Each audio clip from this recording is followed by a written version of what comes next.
It's every cop's worst nightmare. They opened a door, and he was killed, and his partner was hurt. And you don't have, I mean, you don't even have an eighth of a second to think. And it is such a dangerous job. That in particular, think of it. You go up to a car, you don't know who's sitting there with a gun. And if they have a gun, you really don't have a chance. You're not allowed to have your gun out, by the way. You have very strict rules.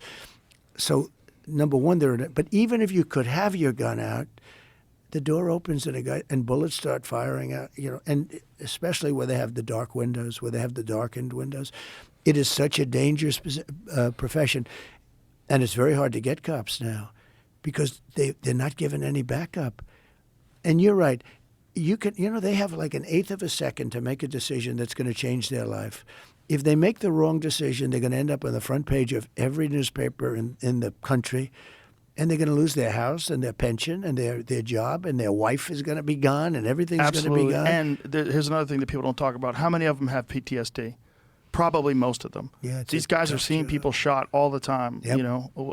I've talked to a ton of cops about it, and a lot of cops commit suicide. A lot of cops are deeply depressed.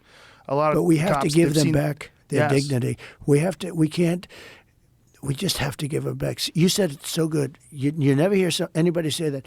You're never going to have it perfect. You're going to have a bad apple. In everything, in every profession. But every time there's a bad apple, that gets massive publicity, and it taints everybody else. But it's also this very irresponsible thing where people say defund the police, get rid of the police. Even Kamala Harris was a part of that. That it's a very stupid way to look at it. What you should do is fund the police. You should have better training. You should have cops that feel more appreciated. You should have something that helps mitigate this PTSD that all of them suffer through. Right. She was a big part of defund the police. That was a big thing for her. Defund the police. Always defund the police.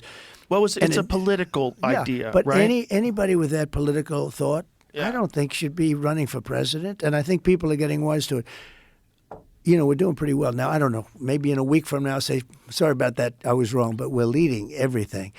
And I think we're going to have a very good election. But I tell people, because people are starting to get to know her. But she was defund the police. She was all these transgender operations.